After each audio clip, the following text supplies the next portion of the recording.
ದೇವರ ಒಳ್ಳೆಯ ಮತ್ತು ಪ್ರೀತಿಯ ಸೃಷ್ಟಿಯಾದ ನನ್ನ ಸಹೋದರ ಸಹೋದರಿಯರೇ, ನಿಮ್ಮೆಲ್ಲರಿಗೂ ನಮ್ಮ ರಕ್ಷಕನಾದ ಯೇಸು ಕ್ರಿಸ್ತನ ಹೆಸರಿನಲ್ಲಿ ವಂದನೆ ಹಾಗೂ ಈ ದಿನದ ವಾಕ್ಯ ಧ್ಯಾನಕ್ಕಾಗಿ ಸ್ವಾಗತ. ಪ್ರಾರ್ಥನೆ ಮಾಡಿಕೊಳ್ಳೋಣ.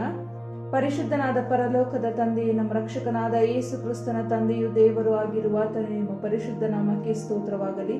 ಅಪ್ಪ, ಈ ದಿನದ ವಾಕ್ಯ ಧ್ಯಾನದಲ್ಲಿ ನಮ್ಮ ಜೊತೆಯಲ್ಲಿದ್ದು ನಿಮ್ಮ ಸತ್ಯದ ಆತ್ಮನ ಮುಖಾಂತರ ನಮ್ಮೆಲ್ಲರ ಹೃದಯದೊಟ್ಟಿಗೆ ನೀನು ಮಾತನಾಡಿ ನಮ್ಮನ್ನು ರಕ್ಷಿಸುತ್ತಾ ನಡೆಸಬೇಕಾಗಿ ಯೇಸುವಿನ ಹೆಸರಿನಲ್ಲಿ ಬೇಡಿ ಹೊಂದಿದ್ದೇವೆ ನಮ್ಮ ತಂದೆಯೇ, ಆಮೆನ್. ಕರ್ತನಲ್ಲಿ ಪ್ರಿಯರೇ, ಇಂದಿನ ವಾಕ್ಯ, ಯಾಕೆ ಯೇಸು ಶಿಲುಬೆಯಿಂದ ಇಳಿದು ಬರಲಿಲ್ಲ?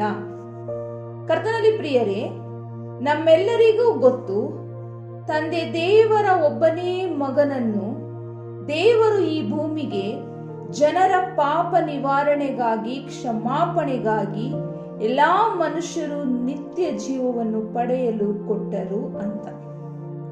ಪ್ರಿಯರೇ, ಯೇಸು ಕ್ರಿಸ್ತನು ತನ್ನ ಸೇವೆಯಲ್ಲಿ ಅನೇಕ ಅದ್ಭುತ ಕಾರ್ಯಗಳನ್ನು, ಮಹತ್ ಕಾರ್ಯಗಳನ್ನು ಮಾಡಿದರು. ಕುರುಡರಿಗೆ ಕಣ್ಣು ಕೊಟ್ಟರು, ಕುಂಟರಿಗೆ ಕಾಲು ಕೊಟ್ಟರು, ಸತ್ತವರಿಗೆ ಜೀವವನ್ನು ಕೊಟ್ಟರು, ಅನೇಕ ರೋಗಗಳನ್ನು ವಾಸಿ ಮಾಡಿದ್ರು, ದೆವ್ವಗಳನ್ನ ಬಿಡಿಸಿದ್ರು, ಇನ್ನು ಅನೇಕ ಅದ್ಭುತ ಕಾರ್ಯಗಳನ್ನ ಯೇಸು ಸ್ವಾಮಿ ಮಾಡಿದ್ರು. ಇಷ್ಟೆಲ್ಲ ಶಕ್ತಿ ಆತನಲ್ಲಿ ಇದ್ದಾಗಲೂ ಜನರ ಕಷ್ಟಗಳಿಗೆ, ಕಣ್ಣೀರಿಗೆ, ವೇದನೆಗಳಿಗೆ ಮರುಗಿ ತನ್ನಲ್ಲಿದ್ದ ಆ ಅದ್ಭುತ ಶಕ್ತಿಯಿಂದ ಎಲ್ಲರನ್ನೂ ಬಿಡಿಸಿ ಕಾಪಾಡಿದರು.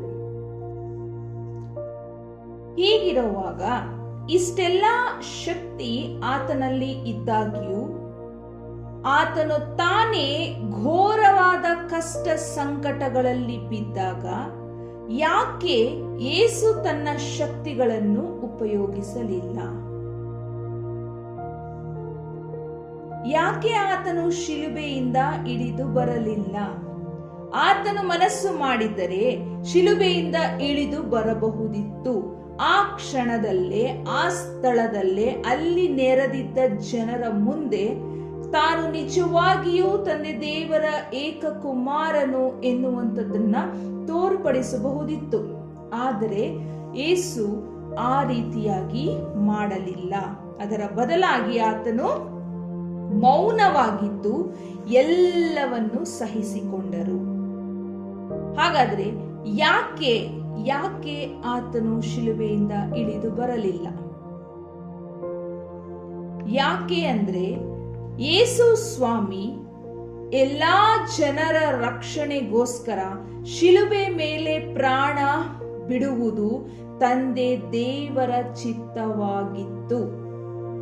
ಕರ್ತನಲ್ಲಿ ಪ್ರಿಯರೇ, ಆತನು ಎಲ್ಲಾ ಜನರ ರಕ್ಷಣೆಗೋಸ್ಕರ ಶಿಲುಬೆ ಮೇಲೆ ಪ್ರಾಣ ಬಿಡುವಂಥದ್ದು ತಂದೆ ದೇವರ ಚಿತ್ತವಾಗಿತ್ತು, ತಂದೆ ದೇವರ ಸಂಕಲ್ಪವಾಗಿತ್ತು.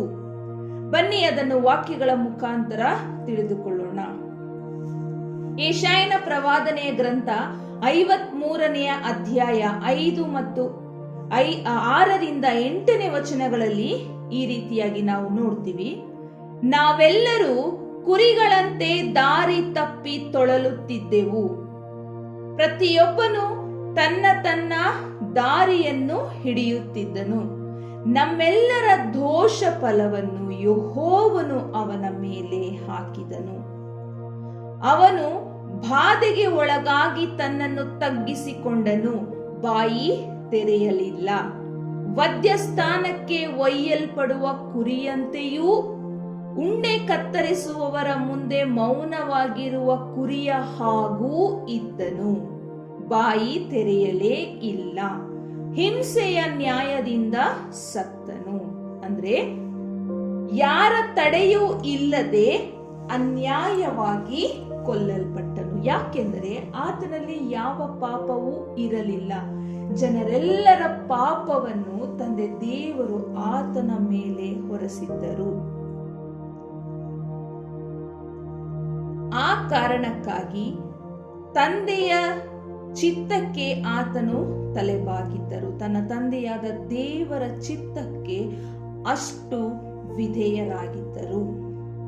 ಇದಕ್ಕೆ ಆಧಾರವಾಗಿ ಫಿಲಿಪ್ಪಿಯವರಿಗೆ ಬರೆದ ಪತ್ರಿಕೆ 2ನೇ ಅಧ್ಯಾಯ 6ರಿಂದ 8ನೇ ವಚನಗಳಲ್ಲಿ ಈ ರೀತಿಯಾಗಿ ನಾವು ನೋಡಬಹುದು. ಆತನು ದೇವ ಸ್ವರೂಪನಾಗಿದ್ದರೂ ದೇವರಿಗೆ ಸರಿಸಮಾನನಾಗಿರುವುದೆಂಬ ಅಮೂಲ್ಯ ಪದವಿಯನ್ನು ಬಿಡಲೊಲ್ಲೆನು ಎಂದೆಣಿಸದೆ ತನ್ನನ್ನು ಬರಿದು ಮಾಡಿಕೊಂಡು ದಾಸನ ರೂಪವನ್ನು ಧರಿಸಿಕೊಂಡು ಮನುಷ್ಯರಿಗೆ ಸದೃಶ್ಯನಾದನು. ಹೀಗೆ ಆತನು ಆಕಾರದಲ್ಲಿ ಮನುಷ್ಯನಾಗಿ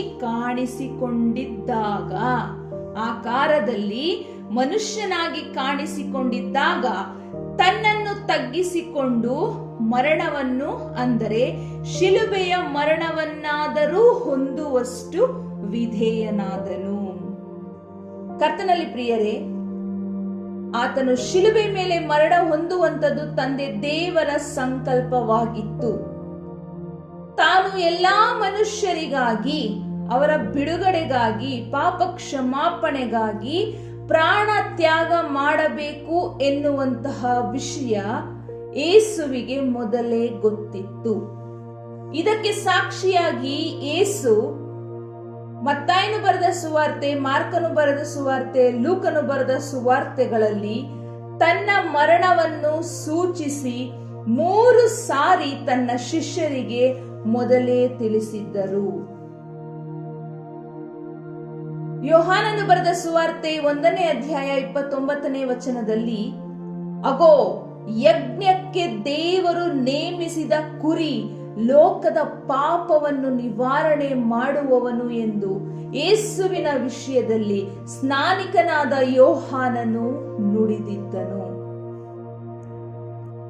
ಕರ್ತನಲ್ಲಿ ಪ್ರಿಯರೇ, ಲೋಕದ ಪಾಪವನ್ನು ನಿವಾರಣೆ ಮಾಡುವುದಕ್ಕೋಸ್ಕರ ಆತನು ಶಿಲುಬೆ ಮೇಲೆ ಮರಣ ಹೊಂದುವಂತದ್ದು ದೇವರ ಸಂಕಲ್ಪವಾದದ್ದರಿಂದ ಆತನು ಅಂದು ಶಿಲುಬೆಯಿಂದ ಇಳಿದು ಬರಲು ಯತ್ನಿಸಲಿಲ್ಲ. ಅದು ತನ್ನ ತಂದೆಯ ಚಿತ್ತವಾಗಿದ್ದರಿಂದ ಅದನ್ನು ಸ್ವೀಕರಿಸುವಷ್ಟು ವಿಧೇಯನಾದನು. ನೋಡಿ, ಇನ್ನೊಂದು ವಚನ ಹೇಳ್ತೀನಿ. ಮತ್ತಾಯನು ಬರೆದ ಸುವಾರ್ತೆ 26ನೇ ಅಧ್ಯಾಯ 53ನೇ ವಚನದಲ್ಲಿ ಈ ರೀತಿಯಾಗಿ ಬರೆಯಲ್ಪಟ್ಟಿದೆ, ನಾನು ನನ್ನ ತಂದೆಯನ್ನು ಬೇಡಿಕೊಳ್ಳಲಾರೆನೆಂದು ಬೇಡಿಕೊಂಡರೆ ಆತನು ನನಗೆ ಈಗಲೇ 12 ಗಣಗಳಿಗಿಂತ ಹೆಚ್ಚು ಮಂದಿ ದೇವದೂತರನ್ನು ಕಳುಹಿಸಿಕೊಡುವುದಿಲ್ಲವೆಂದು ನೆನೆಸುತ್ತೀಯಾ ಅಂತ ಈ ಮಾತನ್ನ ಯೇಸು ಸ್ವಾಮಿ, ಶಾಸ್ತ್ರಿಗಳು ಫರಿಸಾಯರು ಬಂದು ಆತನನ್ನು ಹಿಡಿದುಕೊಂಡು ಹೋಗೋ ಸಮಯದಲ್ಲಿ ಪೇತ್ರನು ಆ ಶಾಸ್ತ್ರಿಗಳ ಫರಿಸಾಯರ ಸೈನಿಕರ ಒಬ್ಬರ ಕಿವಿನ ಕಟ್ ಮಾಡಿಬಿಡ್ತಾರೆ. ಆತನ ಹೆಸರು ಮಲ್ಕನು. ಯಾವಾಗ ಪೇತ್ರ ಆ ಮಲ್ಕನ ಕಿವಿನ ಕಟ್ ಮಾಡ್ತಾರೆ, ಆಗ ಯೇಸು ಸ್ವಾಮಿ ಈ ಮಾತನ್ನ ಪೇತ್ರನಿಗೆ ಹೇಳ್ತಾರೆ. ಏನಂತ, ನಾನು ನನ್ನ ತಂದೆನ ಕೇಳ್ಕೊಳಕ್ ಆಗೋದಿಲ್ಲ ಅಂತ ನೀನ್ ತಿಳ್ಕೊಂಡಿದ್ಯಾ? ಕೇಳ್ಕೊಂಡ್ರೆ ಅವ್ರು ನನಗೋಸ್ಕರ ಈಗ್ಲೇ 12 ಗಣಗಳ ದೇವದೂತರನ್ನು ನನ್ನ ಸಹಾಯಕ್ಕೆ ಕಳಿಸ್ಕೊಡೋದಿಲ್ಲ ಅಂತ ತಿಳ್ಕೊಂಡಿದ್ಯಾ ನೀನು ಅನ್ನೋ ತರ ಕೇಳ್ತಾರೆ. ಅಂದ್ರೆ ಅಲ್ಲಿ ಅರ್ಥ ಏನಂದ್ರೆ, ಆತನಲ್ಲಿ ಎಲ್ಲಾ ಶಕ್ತಿ ಇತ್ತು, ಆತನಿಗೆ ತಂದೆ ದೇವರು ಸಹಾಯ ಮಾಡುವ ಶಕ್ತನೂ ಆಗಿದ್ದನು.